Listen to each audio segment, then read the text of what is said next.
Bartow video series, and we are excited to have our state representative, Matthew Gambill, joining us once again. Matthew, I know your schedule is insanely busy right now with the work that you're doing. I can't tell you how much we appreciate you taking a moment to inform our viewers on a few things. So welcome back and thank you very much. Thank you, Cindy, as always, for providing these opportunities and for working so hard on behalf of our chamber members and our business community here in Bartow County. Awesome. Well, I think collectively we're doing a great thing. And today's topic, of course, is going to be the governor's executive orders for the shelter in place for the state of Georgia. So I know that there are always, with anything like this, lots of details.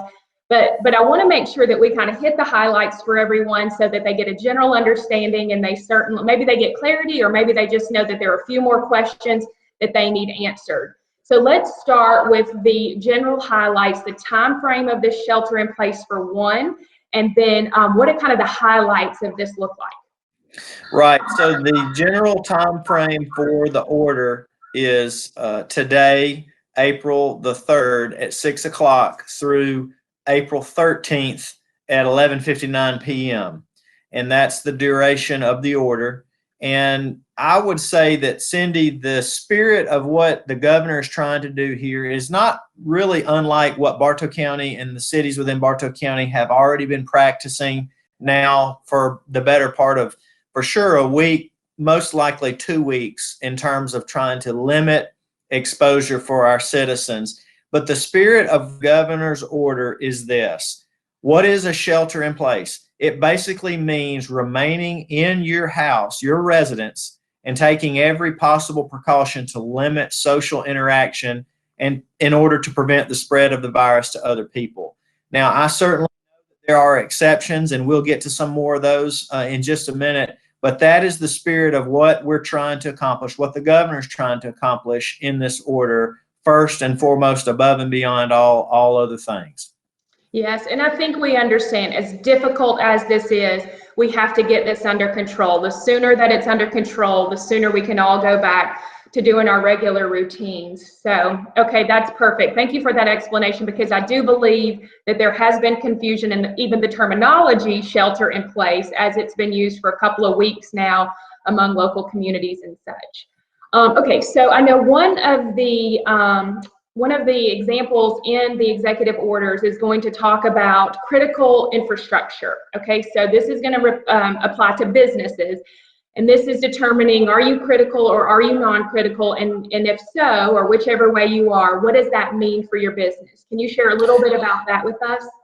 Right, and I've provided some resources on my Facebook page that you can utilize as kind of a reference point to determine whether you're critical or not, non-critical. But the federal website that we're referring people to look at in terms of the differentiation between critical and non-critical is just CISA.gov.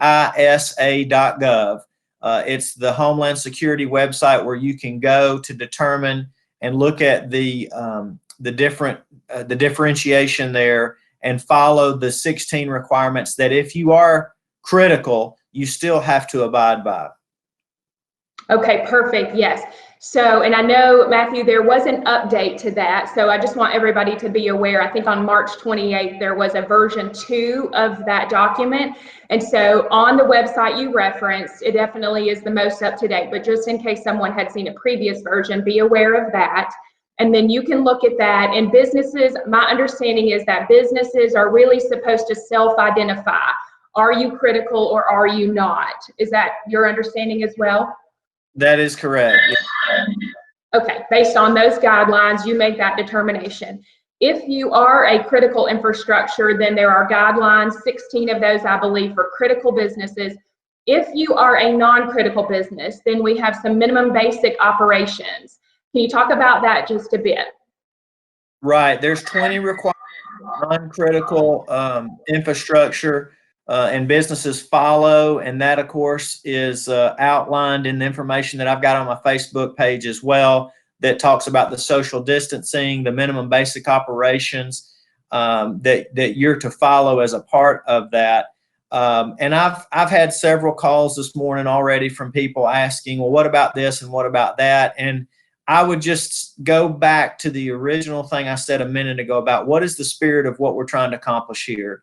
And that is that if at all possible, you stay home. And I certainly know that places where you have to go to work and you may have to perform duties, as long as you're following the social distancing requirements that's prescribed, you're going to be okay. If you're going to the grocery store, if you're going to the pharmacy, those types of things, that's not going to change at all. If you're going through a takeout at a restaurant to get some food, that's not going to change at all. But it's basically a situation where we're really asking people to abide by this. And I know that, like I said, there will be some instances where people want to do things, and they've asked questions about, can I ride motorcycles? Can I go hiking? Can I do this and all? And those types of things, good questions. I can't tell you that you specifically can't go do that, but at the same time, I go back to what the intent is, and that is that the governor is asking, our leadership is asking that you stay at home if at all possible in order to help us contain the spread of this virus. That's great information. And I do want to touch on that just a little bit further, because you moved into sort of the individuals. Okay, so a lot of what we cover here is business specific, because as a Chamber of Commerce, we want to make sure we're serving the businesses. But a big piece of this also involves the individuals and, you know, really what is allowed there. So obviously, going to and from critical work, that's obviously allowed to perform those minimum basic operations. If you have to go back and forth, that's allowed. And I did read as well, and I think this is important because we've got to have a balance. Yes, we need to stay home, but for mental health purposes, which we're going to do another series on that coming up, you know, I do believe that people do need some sort of outlet. Now, maybe that's in their own yard or within their neighborhood, but do you have any guidance just for individuals as to what they can and should maybe do that would be appropriate? And that travel to and from various destinations if it's not work related. Right, essential travel. So if you're going to check on a loved one, if you're delivering groceries or medicines to somebody that's completely shut in or unable to go on their behalf, certainly those types of situations are going to be fine. If you're going to work, and again, abiding by the social distancing outline in this, you're going to be fine. I would say that, you know, luxury travel of any kind, those are the types of things that we're trying to prohibit.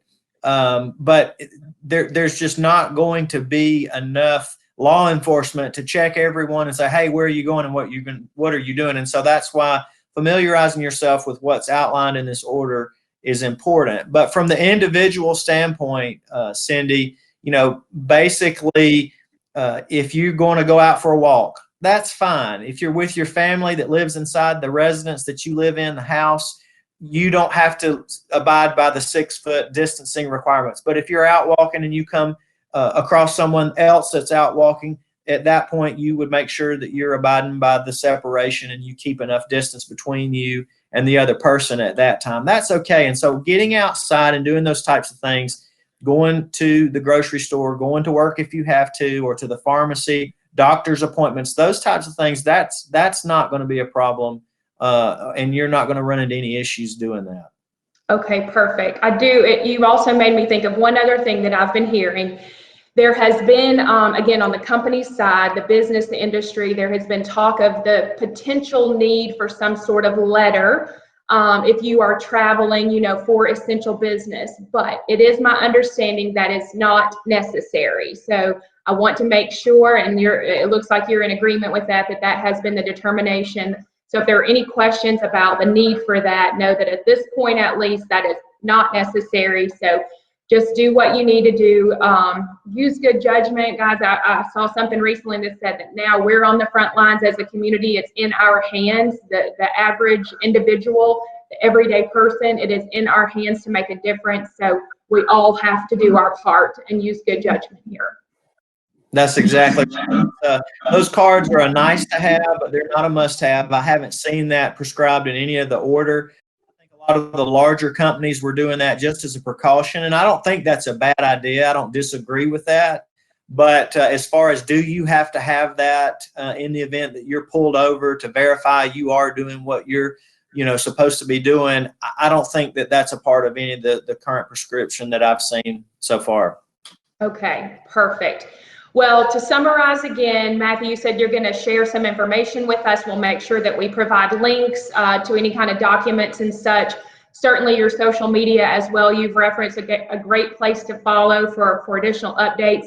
And again, I should mention that on the Chamber's website, cartersvillechamber.com, we have a For Bartow page that we also are sharing information. I know right now it's just a lot to take in, which is why I love these videos, because hopefully they answer questions or direct people exactly where they need to be. So thank you again, Matthew. I can't thank you enough. As I said, I know that you're extremely busy, but your availability to us means the world. I know our businesses appreciate that. We appreciate having you in the seat that you're in. So be safe out there, and hopefully we'll all get through this. Maybe we won't have to have another call, but if so, we'll be in touch. That sounds good. And if anybody has a question, matthew.gambill@house.ga.gov, and then they can find me on social media as well. Perfect. We appreciate you sharing that. All right, Thanks, Matthew. Cindy. Take care. Bye-bye.